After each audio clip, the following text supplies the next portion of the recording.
आदर्श चौरसिया महासभा के प्रदेश अध्यक्ष हैं।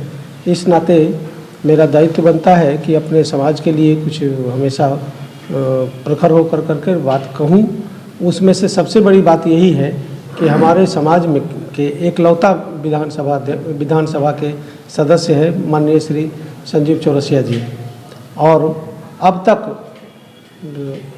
कई वर्ष बीत गए, लगातार उनके पिताजी भी एमएलसी रहे, लेकिन कभी भी उनको मंत्रिमंडल में शामिल नहीं किया गया। और इनके सुपुत्र भी संजीव कुमार चौरसिया जी को भी लगातार इतने दिनों से हैं, लेकिन अभी तक उनको मंत्रिमंडल में शामिल नहीं किया गया। ये हम लोग को अपराध बोध होता है कि अभी तक हमारे समाज को कभी भी प्रतिनिधित्व नहीं मिला मंत्रिमंडल में।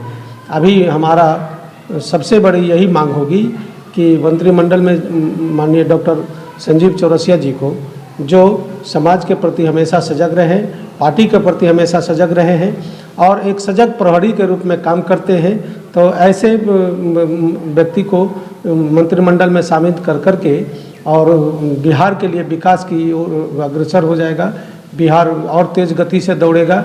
ऐसे व्यक्तियों को निश्चित रूप से मंत्रिमंडल में शामिल करना चाहिए।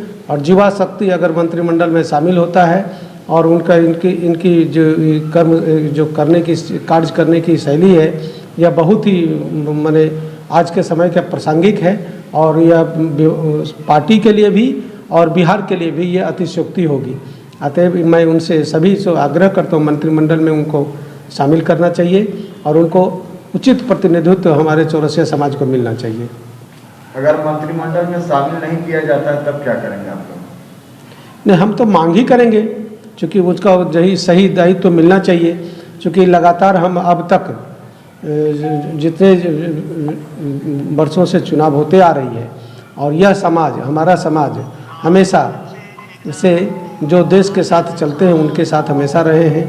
अभी जब से एनडीए की गठबंधन बनी है तब से हम लोग एनडीए के साथ हमेशा रहे हैं।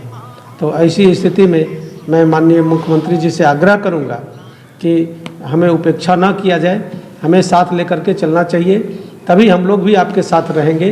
अन्यथा हम लोग भी अपनी अपनी बातों को अपनी अपनी इस तरह से सोचना शुरू कर देंगे जो ये समाज हित में नहीं होगा।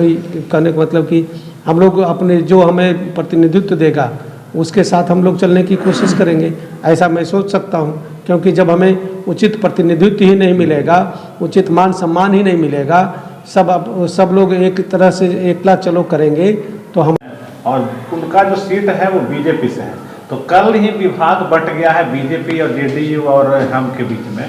तो नहीं लगता है कि ये सीधा मांग जो है नीतीश कुमार से नहीं बीजेपी से आप लोग को करना चाहिए?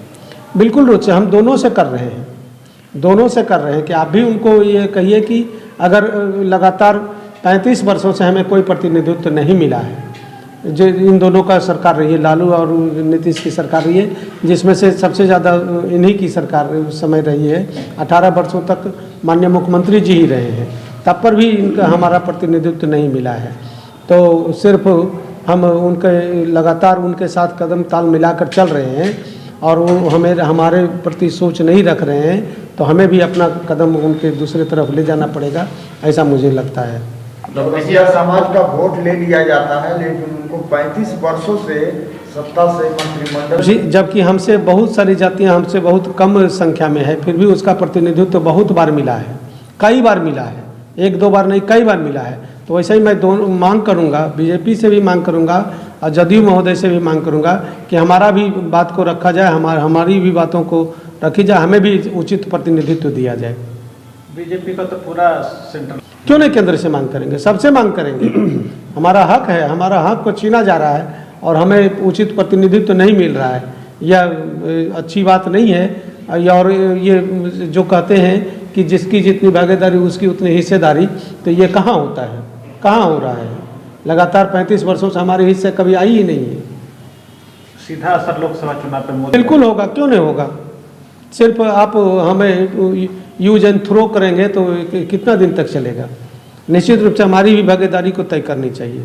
9 विभाग सम्राट चौधरी को जरूर निश्चित रूप से मिलना चाहिए, उसमें से कुछ भागीदारी हम लोग को भी मिलना चाहिए। चौरसिया समाज एक पिछड़ा हुआ समाज है। पहले इस समाज के लोग मुख्य रूप से पान की खेती करते थे, लेकिन सरकारी उपेक्षा के कारण लोग दूर दूर चले गए, जिससे कि अब मजदूरी और कुछ लोग अपना व्यवसाय शुरू कर लिए।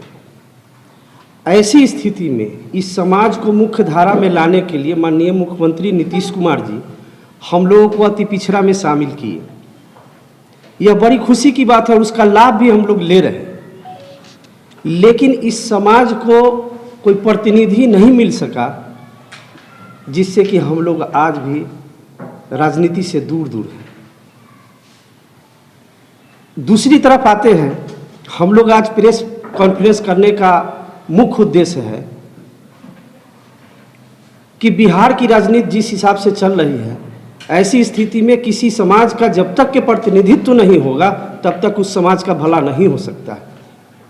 ऐसी परिस्थिति में हम चौरसिया समाज के 3 संगठन, बिहार प्रदेश चौरसिया